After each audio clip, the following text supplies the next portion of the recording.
Hey all, this is 012 and Your rightly lord of the jackass, Jarek. alright, and we are coming at you with another review. You guys remember the short review I did earlier in the week, but yeah, we're coming at you again with Fullmetal Alchemist, the original. This time, episode 3, Mother. And let's see, you guys know how we do these full reviews now, and again, apologies about the sun. It's, my room, it shines on brightly right there, maybe for they're trying to block some of it for you guys. Jesus Christ. But anyway, like, how we roll with this now. So, Jarek, what did you like about the episode? So, again, mild refresh. This is the one that focuses on their mother, like when they did the experiment, right? Well, yeah. After they find the Book of Alchemy, it's all about the, Oh yeah, the past, and it goes back to the yeah. So past for a bit. this is actually something I love about this version more than Brotherhood, because they kind of really more or less just gloss over how brilliant the Elric brothers really are until like maybe the last few episodes we reviewed of like the last one where father himself points out, oh, you must be related to that man Van Hohenheim. Hohenheim, yeah. You must be the Elric brothers. They really kind of gloss over just how brilliant these kids are. Just to give you an idea, yes. this show they actually try to do a transmutation of like some sand into a doll for Winry for her birthday, which they pull off flawlessly. But while they're doing it, you can see what looks like the face of a ghost screaming while it's being alchemized, and that freaks out Winry.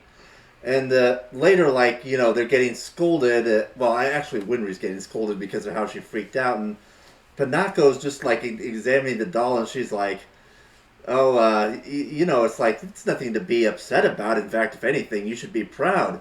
Most alchemists usually botch up their first couple of tries. These kids show some rather promising talent, but nothing short of what you would expect from the children of that man."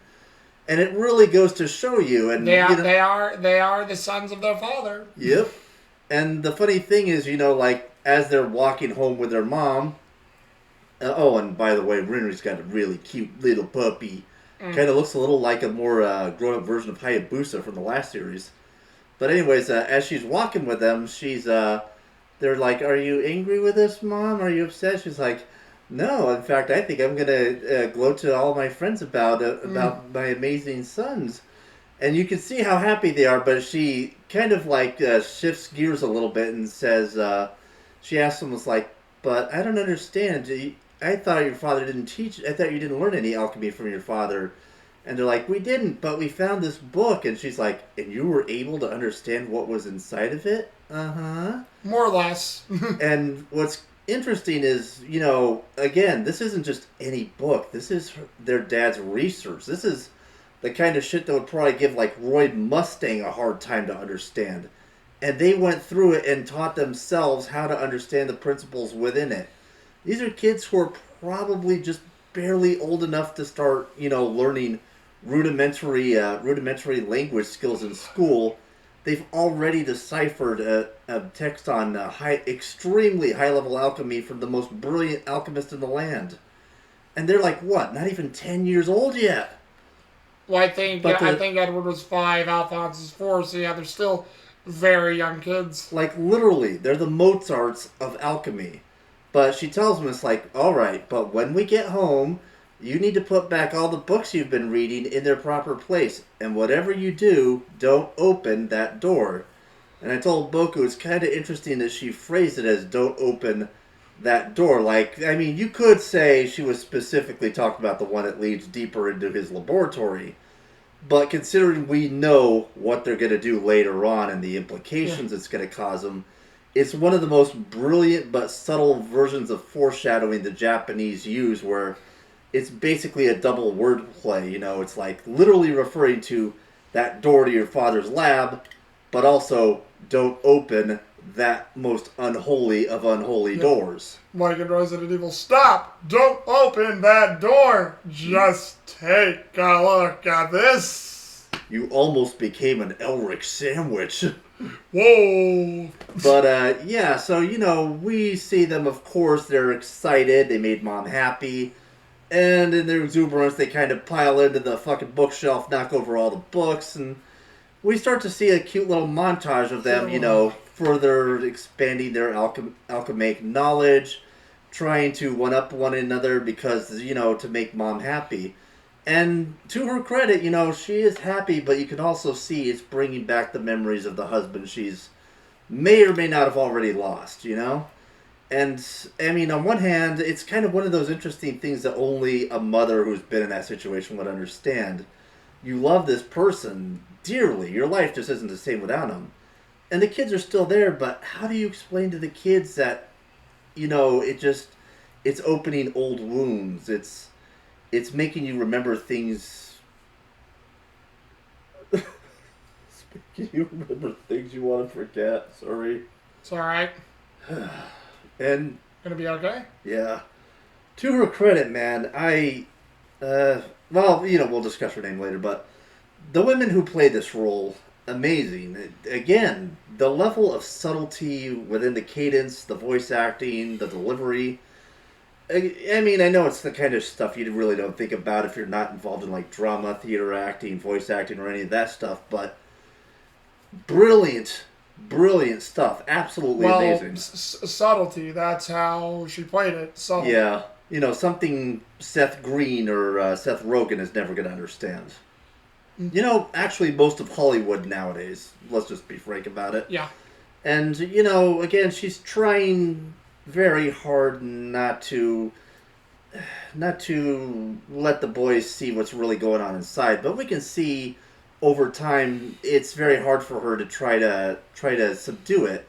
We also, get to find out that the boys, in their brilliance in alchemy, have a new master who's teaching them. And if you remember our reviews from the other series, you know who it is. Yeah, and just as a reference, this happens because this was after their mother died, and they were trying to implement the plan to bring her back. So they wanted to learn the best of the best from the best, and basically, we won't foreshadow it because you guys know if you've seen our other interviews, it's Azumi Curtis. The shadow is as plain as day. Well, I mean, literally, when you see the flashback, it shows the island they're trading on, and her shadow is over the whole fucking thing. Well, again.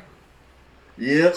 Even though I know she didn't look like that. And of course, arguably one of my favorite changes, and honestly, this is my favorite version of this to be in particular.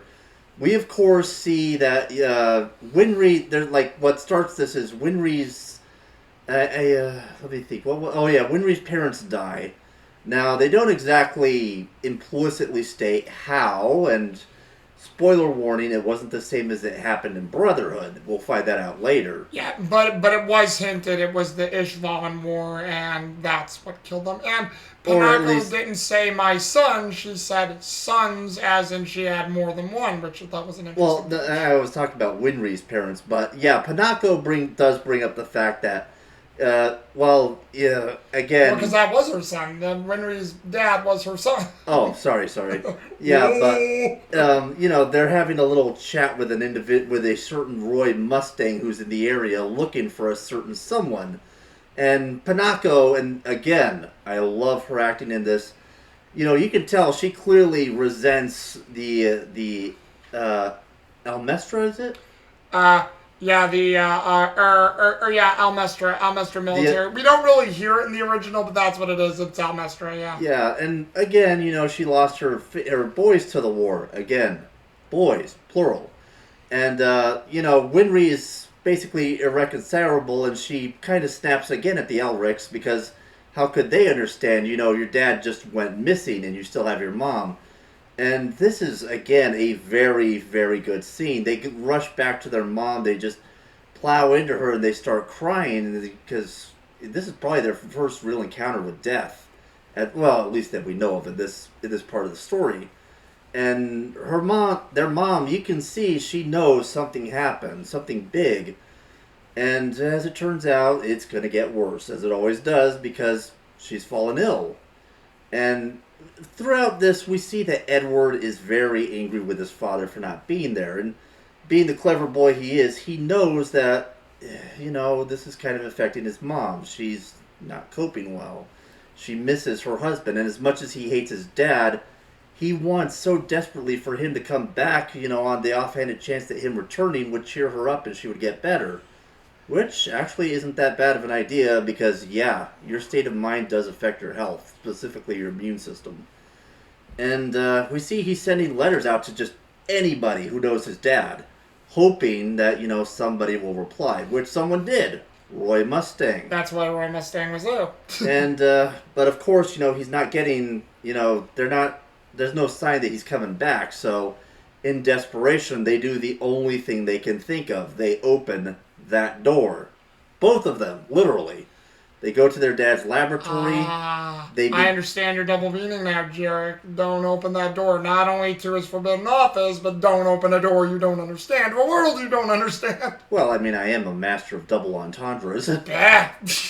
But yeah, they begin, and it's again a nice callback to the first episode where he explained the basic ingredients you would even have to try to alchemize a human back to life. Which they try and do, and this scene is way, way more graphic than it ever was in Brotherhood. Well, because again, they quickly went through it. We saw more of I think in Brotherhood we see more of what happens after it's done, but in this one it's like you get to see more of the creation, and again, just that whole thing, but continue. But, Alphonse's reaction when he sees his brother missing his arm and leg, him cradling his brother in his arms, and just, them looking at their mother, or rather what's left of her, or what she was, and eventually... Rib cage! Yeah. Or something, whatever, the goop. Now that I think about it, it's actually kind of interesting you brought up that Resident Evil reference, because, yeah. Well, it also reminds me of the Ellen Ripley scene in Resurrection where she's that wise failed clone that's living that still life for some reason. Please, kill me. Or, hey, U8 from the U8 boss fight from Resident Evil 4. But, yeah, basically, this leads up to them burning the house. Panako realizing they've done the thing that they were not supposed to do, and I love that there's like one scene where they're showing like Winry attaching the automail to Edward, and Panako again is impressed with the boys because like even grown men absolutely lose their shit when they're having all these metals and wires attached to every nerve ending that's been severed. Which, by the way, that shit is incredibly fucking painful to have to be awake for. That's why they knocked your ass out and put you under hypnotism for it in the real world. But they didn't exactly have that kind of time to be delicate about it. And he's awake, and she's like, amazing. Even the most strongest of full-grown adults usually pass out or start suffering some level of shock. For a boy your age, and he's like, this is nothing compared to what he had to suffer.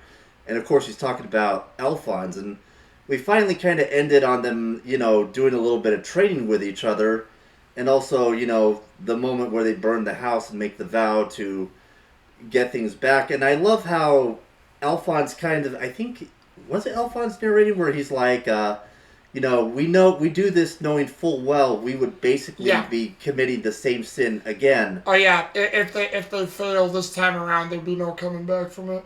And I love how the Japanese and the English have a different way of saying it. Like in Japanese, he says, like, if we fail, who knows what reward we might incur. But in English, I think they do the more proper translation where it's like, who knows what penalty or some such should we fail at this. Yeah.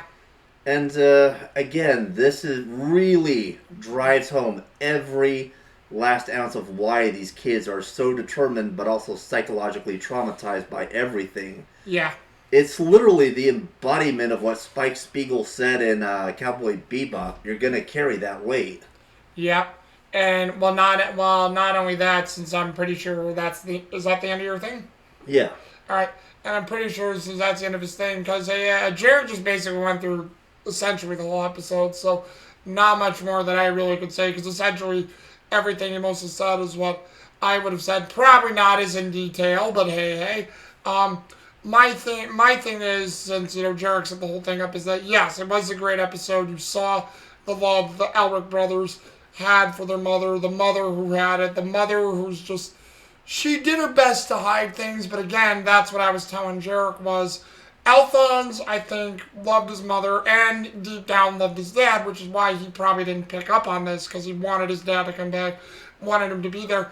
Edward looked at it as dad left, mom's upset with all this stuff, it's his fault, so that started it, but then when Trisha Elric gets sick and dies, he blames it completely on him, even though he was trying to get their dad to save him, but he didn't reply to the letters, Trisha Elric dies, he's completely resentful, because Alphonse did not want to do this deed. It's like, he wanted to do it, but he was also afraid to do it, but then he even says to Edward one last time, both in Japanese and English, why don't we try asking Dad? Why don't we wait for Dad? Why don't we see if he can respond? And, he's like, no, it's Dad's fault Mother died. It's Dad's fault this happened to Mom. So, like I was telling Jarek, Alphonse did this because he was curious. He really wanted the mother back. He was doing it for his mother and so they wouldn't be alone.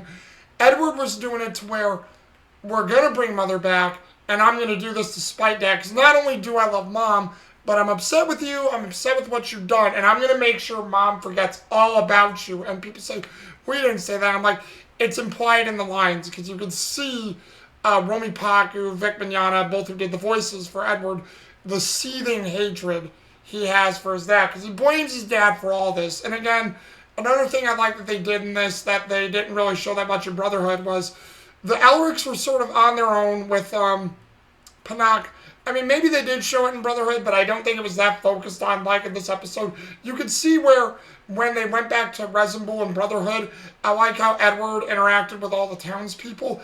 And even though I think in this one they don't interact with people that much, I like how you saw, like, right in this beginning, even in this third episode, you saw how closely knit this town was. There were all those town people there waiting at the house with the Alrics feeling bad for what was happening to Trisha. People in their room as she was dying. And, like, Trisha just going, I'm proud of both of you. You two take care of each other. Edward, could you make me a wreath like your father did? Da-da-da-da. And that sort of sent him over the edge, because we noticed how Alphonse was in shock. It's like he knew what was going on, but he was just in shock what was happening. Edward looked like he hadn't slept in days, and he just had this maddening look about him, like he was going nuts. And I mean, I know this is kind of like me just being the pedantic asshole I am, but I have to believe Japan has a little bit of a issue understanding, like Celtic and Western culture, because it's, forgive me, Japan, but it's not a wreath. I think what you're thinking of was a garland crown. For those of you who don't know, they said, would you make me a ring of flowers to wear like your father used to? If you know anything about old culture, that's a garland crown. They used to do that in Celtic days. It kind of got inherited over here in America. And I mean, there's like little things like that. But what I really loved about this episode is you can tell this, even though this is supposed to be like the origin story, it really is a story of family. Mm-hmm. And especially, God damn it, especially what happens when you lose what you love. Well, yeah. No, it's all right, Jared. Should have taken my medicine today, but I thought you were going to before we did this. I didn't realize we were doing it today. Oh, well, no, I figured you were going to tell it right after I told you. No. Because you brought it up and said you wanted to. No, you need at least like a half an hour to 45 minutes for it to kick in. Well, then, sorry, I should have said something earlier. Didn't know if it would have... My bad, man. My bad. Worry. I'll make sure to do this for future episodes. But anyways, like, it's really interesting because, again, it really emphasizes how they all kind of became a family on accident. The tragedy really brought them all together. Panako lost her children. There were all these children who needed who needed family. I mean, Trisha lost her husband, who Panako was close to. It's just a really, really neat way of showing how things used to be. Like that kind of thing used to be a lot more common in this day and age. And plus, there were just other neat little flourishes. Like, again, going back to the concept of family. It's not all that unusual if you like one family member leaves, that and you have two children. One of them is I get what you're saying about with that, and that's what I liked towards the end of the episode. After they go through everything, Edward gets a surgery. You have Roy Mustang who comes in and says, I'm looking for Hohenheim, but I'm not interested in them. Any boys who do these transmutations and human transmutation at that, I want these boys. And, Edward looked like he was unconscious asleep, but he heard it, wanted to join up to get their bodies. Alphonse wanted to make the vow, well, I want to become a state alchemist because I want to help you get your arm and leg back as well as my body, because you know what? You're saying that no, let me worry about this, but no, I should have been stronger to keep you from doing this because I knew what we were doing was bad, but I allowed it to continue because I believed in everything we were doing. And Edward's like, well, no, you shouldn't want to do this because it's my fault for doing this. This is me, so let me bear this burden. And Alphonse is like, well, okay, I'll let you bear the burden, but I'm still coming with you. And Edward's like, well, why do you want to? He's like, well, let's face it, can't do anything off your own, and you're a bit pedantic, and you're a bit of a jerk, and no one's gonna want to work with you. And again, as we've already seen in the Sun, you have Edward, who's obviously gone through all this already, and is already a part of the state military, but we see where his cynical, pedantic, and obviously scientific great mind can come out and just, I'm questioning everything and not allowing anyone a word at all. He does, but he's way more cynical about it. Edward is more down to earth, like we see with Rose, willing to believe in some kind of faith, spiritualism, and allowing people to have these thoughts without being trampled on or trounced on, because he still believes in that and the concept of those ideas. I mean, that's what made it great, because the whole show ends, like you said, with them burning the home and knowing that if they fail this time, it's the last time. But he's like, as long as we're together, I don't mind, because let's never be separated from each other again. And again, this original show hammered that point home a lot better than Brotherhood. Not that Brotherhood, again, we always seem to keep saying this, not that Brotherhood isn't good. It is good, but and I think we said we were going to say this, and we'll probably say this when we're done reviewing all these shows, but because we'll probably do one more thing before we do the next anime review, whatever that is, for our next shows, to say if we do an overall comparison video, it's basically, we'll tell you right now, Brotherhood is the more romanticized version of the show. And I know we've said Kai and several other remakes of anime, but it's the more romanticized version of the show where more action. I mean, the drama's there, but it's more action, more great fantasy, and of course more happy ending. Because I don't want to spoil it, but Brotherhood ends with a real big happy ending, and how they give up their alchemy or fix things with God.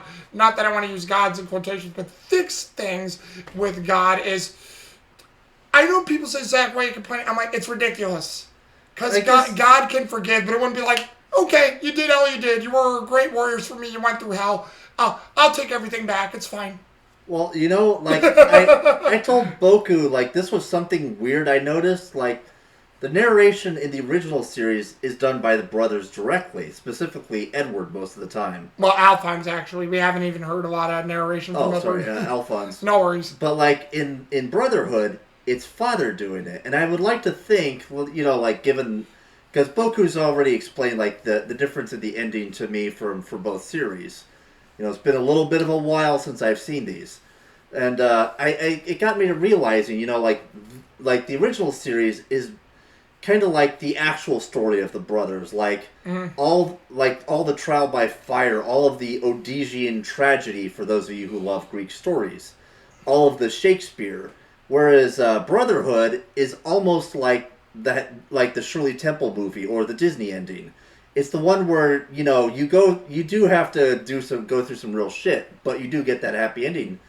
And with Father narrating the second series, Brotherhood, and with them narrating the first one, I was like, wouldn't it be interesting, if we find out years later that after, everything they do, when they die, they go back to the door of truth, and truth is like, boys, that was kind of a little much. Tell you what, why don't we do that again, but this time, let's put a little something on it, shall we? And it's just like, I'm going to give you boys that happy ending because goddamn I put you through some shit. Well, yeah, and I look at it like that, plus how you mentioned with the other thing we talked about, how The original is told through the brothers' point of view, and it almost looks like Brotherhood is, because yes, it is Brotherhood about the brothers and about all these people come together to take down the evil, but I never noticed that since Father's the one doing the narration. It's almost like Brotherhood is a story told through the eyes of Father and Van Hohenheim. So it's funny how that's how this is done. It's a story. Brotherhood is a story told through Van Hohenheim, Father, and this one on the brothers. But you can sort of see it because of the differences. And well, you know what's interesting? I just remembered this. In one of the endings for Brotherhood, we see that the boys are actually the ones drawing the ending sequence. You know that. yeah. So it's almost like Oh yeah, that was the very first part of it. Yeah. So it's almost like their brothers basically go to heaven, tell their real dad the story, and then he's like up to truth. He's like, you know what? I like their version of it better. Let's make that happen. Indeed. And, so that's basically in a nutshell of what we obviously liked about it. Characters, I really couldn't single out any one character. I realized I had my notes the whole time, but there was no reason for the notes. We basically went over the whole episode in a nutshell, but they were here. Basically, everyone was good in this episode. I didn't hate a single performance. I said the only two that were just sort of there that were weird, but they only had a few lines anyway, was Winry's mom and dad, played by Kaylin Glass, Takahiro Murazono, and then Daniel Katsuk, Yuriko Yamaguchi. And, it's funny how Caitlin Glass played the mother as well as Winry, but at the same time, again, they were like the other things, but everybody from Edward, Alphonse, Roy, Winry, Pinako, and I know we in English say mother, but Trisha Alric, in Japanese they say it, I'm going to give a shout out to all of them, Vic Mignogna, Romy Paku, Aaron Dismuke, Rie Kugamiya, Travis Willingham, Toru Okawa, Caitlin Glass, Megumi Toyoguchi, Julie Erickson, Miyoko Aso, Lydia McKay, Yoshino Takamori, and it's really hard. It's really hard to pinpoint just one because they were all amazing. But I will give really quick because again we explained pretty much this whole episode, but I have to give an edge and a tie at the beginning, probably to both Vic Mignogna and Aaron Dismuke, Romy Paku, Rie Kugamiya, because the way they played off each other in this episode was perfect. The way they were reacting to things, the horror, the shock, the pain of losing someone was great. Again, this is also really hard. Second, not this one, but the third's going to be hard for me. I don't know if Jarek will change it this way, but got to give the second one to the mother, Lydia McKay, Yoshino Takamori, because both voices really cared how the mother felt, and it's really hard to tell in Japanese because usually caring family members have that, I don't want to say authoritarian, but just that honor of style of, you honor your mother, your father, and it's there, it's loving, and, it's good throughout. But in this one, it's like in English, it really helps you understand what the mother was missing, how she yearned for her husband to come back. Because it's like one of those things where I'm happy in life, I want this, and I don't want to be sappy, but it's almost like how in both the manga, Brotherhood, and this one, well, in Brotherhood, they said that there was an illness throughout this one, but the thing is, in this one, they make it sound like Trisha Alric had a cancer, and it's almost like she lost the will to live because her husband wasn't there sometimes almost. But like I said, I don't know if that's true, but it makes it sound like that's what it was. Because why didn't you come back? But, But, it's well, she got a case of the Johnny Cash hurt, if you know what I mean. Yeah. But again, it was just such a thing, and touching when, she passed away. Both Yoshino Takamori, and I will give an edge to Lydia McKay, because I was able to understand it a little bit more with the inflections with her, what she was going. And again, she's only in the episode for about 10 minutes, but I told you, so much more fleshed out than what we get in Brotherhood. And granted, the scenes they use of Trisha Alric in Brotherhood are great, but it's like, it's more to boost Hohenheim's character, because it's like, I already know my sons are great, but come, husband, help out our boys. Come, husband.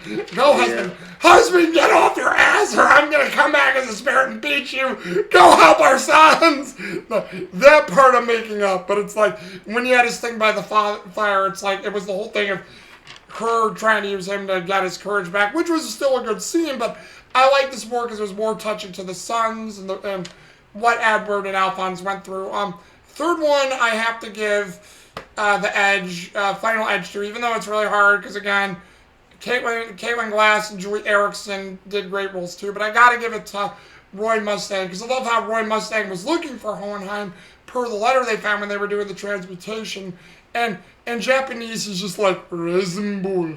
But when he gets there, it's like in English he goes, there's something foul here, something doesn't feel right. And then he sees the house that did the transmutation, and he speaks with them, and he comes in with such an air of authority, which again has Panako ticked off, has Winry wondering what's the military doing here.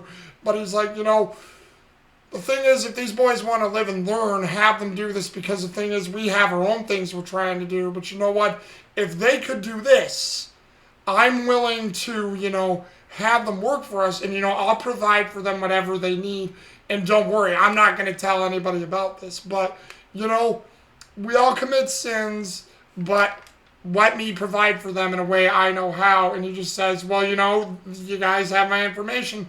Tell them to look me up in East Central if they, East, because he was in East Central Command, not at Central directly, but East Central Command where he was stationed still. And then he leaves, and it's just the way he was going about it, because he makes it sound he doesn't care, but you can tell by looking at it, and Travis, and especially Travis Willingham, his subtle inflections and things like that he really cared deep down. Because again, Toru Okawa did a great performance too, but I loved how they gave his performance in English, where it wasn't as clear cut and dry. He added a bit more humor to it. They changed the dialogue a little bit, we noticed, and it worked better in English than it did in Japanese. But those are my three. Sorry if that was a little long, guys. Jarek, you? Pretty much the same, except I'm going to have Vic Mignogna and his mother tied for first place, because I mean, again, only 10 minutes, but man, she did an amazing job. Yes. And, who's to say we've seen the last of Trisha completely, anyways. I mean, hey, they did kind of raise something out of her remains. And Vic, of course, stole the goddamn show like the absolute god that he is. Yeah. Like, dear God, let's hope this man and Crispin Freeman never walk into an anime convention together, because every woman would be pregnant just by the sound of their voice. Squealing fangirls! Oh, I know, right? Mm-hmm. Number 2, I guess since I already put Trisha at number 1 with Mr. Mignogna, I'm going to have to give it to... I'm going to give it to Winry. Winry, really, really good, because, again, trying to convey the anger of a child who's basically lost their parents, freaking out over seeing something that probably shouldn't be allowed to exist in this world, and then having to basically, add cybernetics to your childhood friend and also possible future love interest. Yep. And again, Caitlin Glass and Megumi Tayaguchi. Plus, it gives me a stupid excuse to make a Toho reference. Caitlin Glass is so good, she's the Akiyu no Hida of fucking, of Full Metal. Oh. And if you understand who Akiyu no Hida is, internet high five, you get a cookie. Hey. Because, yeah, she's basically a character who's immortal because she'll always be reincarnated as her own daughter. Yeah, she gives birth to herself, literally. And as for number 3, yeah, of course it's going to be Roy Mustang. I mean, dude, it's Roy fucking Mustang, man. Yeah. And plus... Travis Willingham, Toru Okawa. Yep. Plus, I do love the line about, like, how, how in Japanese he says... if these children could perform a human transmutation and survive, then I'm not interested in their father anymore. I prefer the English version where he says, if these kids were good enough to perform that level of transmutation and survive, then their father just moved a few rungs down on my ladder. Yeah, that was a good line. I liked how we supplemented that for that. Yeah, which honestly sounds a lot more like a bit of a cocky, arrogant military man. Yeah. Or Roy Mustang. Yep. And last but not least, you really have to hand it up to the little touches in this anime. Like when they first try to do the transmutation, everything looks gin and dandy, nice golden energy. What could possibly go wrong? And then, boo, make alchemy out of you. Turns purple and, yeah, we just did something we shouldn't. Well, and then, the subtlety, the purple world surrounding the house, the where one lamp breaks and one lamp is still lit, the other one's broken, symbolizing that you entered two different worlds here. Should not have happened. Good and bad coming together like holy shit. And it's like I guess yeah, we'll go into the final thoughts. He just basically gave his with the subtle notes there. So I basically say overall a great episode. I love the emotion it inflected. Again, he's right. The visuals were top notch, really horrifying, really great when they needed to be. Seeing what the brothers are going through and them learning their first lesson that we tried to play God, it didn't work.